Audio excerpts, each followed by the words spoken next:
अब हम डिस्कस करते हैं लंबर पंक्चर। लंबर पंक्चर क्या चीज़ होती है? इसे हम स्पाइनल टैप भी कहते हैं। इसमें हमने CSF फ्लूइड को लेना होता है for the diagnostic point of view. Mostly ये डायग्नोसिस के लिए ली जाती है। हमने क्या करना होता है इस प्रोसीजर में? पेशेंट को या तो बिठा के और हेड आगे तरफ करना होता है, या फिर लिटा के, और उसे कहते हैं कि अपने जो घुटने हैं वो अपने पेट पे लगा ले और सर जो है बिल्कुल नीचे की तरफ करते होते हैं।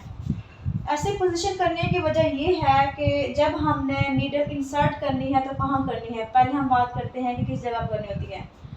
जो हमारी लंबर वर्टिब्रीज होती हैं L3 एंड L4 के दरमियान जो स्पेस होती है, ये L4 या L5 के दरमियान स्पेस होती है, वहाँ से हमने जो है स्पाइनल टैप करना होता है। अब आपको क्या पता कि ये लोकेशन किस जगह पे है? पीछे की तरफ आपने इस तरह से हाथ रखना, आईलेट क्रस्ट फील होगी, ठीक है, दोनों साइड आईलेट क्रस्ट होंगे, तो आईलेट क्रस्ट लोकेट करना है और बिल्कुल दरमियान में जो स्पेस होगी इन बिटवीन द वर्टेब्रेज वो L3 और L4 के दरमियान या L4 या L5 के दरमियान होगी। सो ये सेफ प्लेस है, यहाँ पे आप नीडल इंसर्ट करके तो जो है वो CSF फ्लूइड ले सकते हैं। मैंने यहाँ पे ड्रॉ किया हुआ है, पेशेंट की पोजीशन बनाई हुई है, इस तरह पेशेंट की पोजीशन बनानी है और हमने लंबर नीडल इंसर्ट करनी है और सैंपल जो है वो कलेक्ट कर लेना है। ये बिल्कुल क्लियर फ्लूइड होता है, कलरलेस होता है, कोई इसका कलर नहीं होगा। बाकी जो इसकी फीचर्स है वो हम बाद में डिस्कस करते हैं। अभी हम ये डिस्कस करते हैं कि इसकी इंडिकेशन क्या होती है। ओके जी, जब हमने लंबर नीडल इंसर्ट करनी होती है तो हेड फॉरवर्ड होता है। इसकी वजह ये होती है कि अगर हेड ऊपर की तरफ हो तो क्या होता है कि यहाँ पे क्योंकि हमने नीडल इंसर्ट की है तो यहाँ की ब्लड वेसल्स और नर्व्स जो होती हैं वो सेंसिटाइज्ड हो जाएंगी पेन की, क्योंकि पेन इनको फील होगा। उससे क्या होगा कि इन्होंने ट्रैक्शन देनी है। ट्रैक्शन से क्या होता है कि हर्निएशन होने के चांसेस होते हैं ब्रेन के। सो जो हेडेक है वो और ज़्यादा होगा।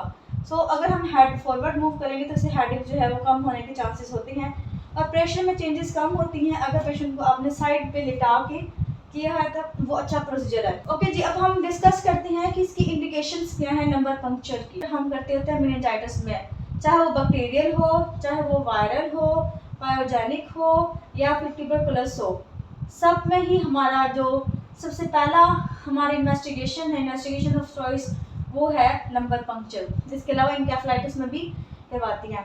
सेकंड कौन सा है? सब अरेक्नोइड हेमरेज के लिए बहुत इंपॉर्टेंट है ये। इसमें जो है हमें रेड ब्लड सेल्स जो है वो मिल जाएंगे। इसके अलावा जो CSF का कलर है वो येलो हो जाएगा।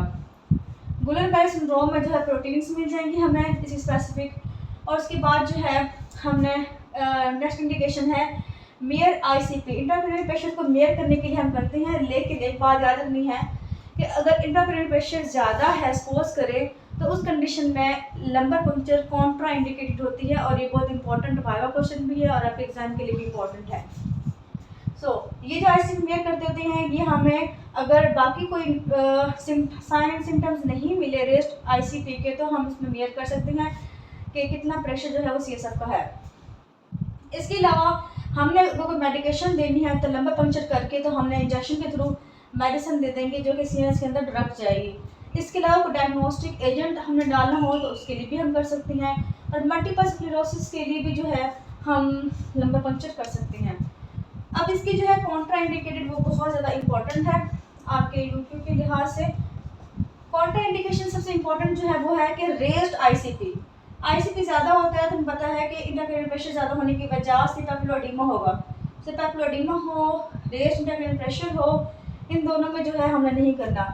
CSF बच्चे के CSF शांस बने हुए हैं, हाइड्रोकेफेलस इट मीन्स कि CSF ज़्यादा है, प्रेशर ज़्यादा होगा, इस सब कंडीशन में कॉन्ट्रा इंडिकेटेड है। इसके अलावा अगर एक पेशेंट बहुत ज़्यादा ही डिप्रेस्ड, उसका कॉन्शियस लेवल बिल्कुल डिप्रेस्ड हो, उसका जो GCS स्कोर है वो 3/15 हो, ऐसी कंडीशन में हमारा लंबर पंक्चर करना इट्स नॉट इम्पॉर्टेंट। पहले हमें पेशेंट को सेव करना होता है, उसके बाद हम डायग्नोस करेंगे उसको।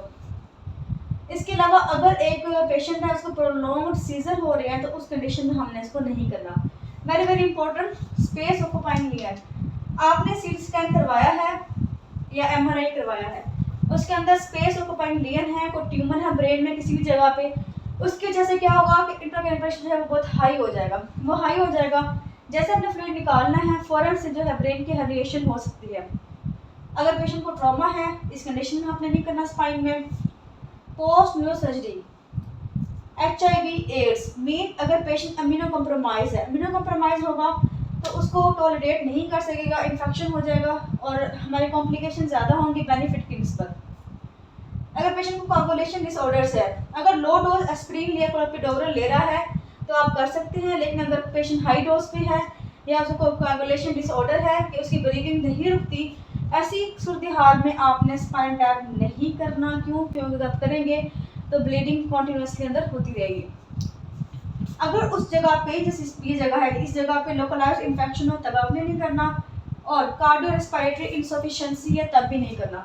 एक पेशेंट का कार्डिक भी सही नहीं है, रेस्पिरेशन भी सही नहीं है, तो आप इतना डायग्नोस करके उससे क्या निकाल लेंगे? सो इस कंडीशन में भी आपने लंबर पंक्चर नहीं करना। कॉम्प्लिकेशंस भी आपका यूक्यू है, मैंने काफ़ी ज़्यादा मेंशन किए हैं, इसकी इंडिकेशंस भी, कॉन्ट्राइंडिकेशंस भी, कॉम्प्लिकेशंस भी, ताकि आपको कुछ ना कुछ याद रह जाए। कॉम्प्लिकेशन में जो है ना, पोस्ट लंबर पंक्चर हेडेक होता है जो कि बहुत सीवियर होता है। इसकी वजह क्या होती है कि उसमें प्रेशर की चेंजेस होती है। जब आप फ्लूइड बाहर निकालते हैं तो प्रेशर के चेंजेस होने की वजह से वहाँ पे हेडेक होता है। इसलिए इसके अलावा लोकलाइज्ड पेन भी हो सकता है बैक पे, ब्लीडिंग भी हो सकती है, या स्पाइनल हेमाटोमा भी डेवलप कर सकता है। ओके, जहाँ पे भी आप स्किन से अंदर जाएंगे बॉडी के अंदर तो उसके बाद हेमाटोमा डेवलप होने के चांसेस हो सकती हैं। सो एलपी करने के बाद आपने पेशेंट को क्या करना है, हेडेक को कम करने के लिए आपने क्या काम करना है, पेशेंट को कहना है कि उल्टे लेट जाएं। उससे क्या होगा कि सीएस इफेक्ट तो लीक नहीं होगा, सेकंड जो उसमें प्रेशर चेंजेस होंगी वो भी नॉर्मलाइज हो जाएंगी, और ब्रेन हर्निएशन के चांसेस भी कम से कम हो जाएंगे। नेक्स्ट कॉम्प्लिकेशन क्या है, वही बात कि ब्रेन हर्निएशन हो सकती है। अगर आईसीपी रेस्ट हो, आपने सीएसएफ परफॉर्म कर लिया तो ब्रेन हर्निएशन हो सकता है, इन्फेक्शन हो सकता है अगर आपने स्टीराइड तरीके से जो नीडल है वो अंदर नहीं डाली, या जो नीडल है वो सही नहीं थी और आपने इंसर्ट कर दिया तो उससे इन्फेक्शन होने के चांसेस हो सकते हैं।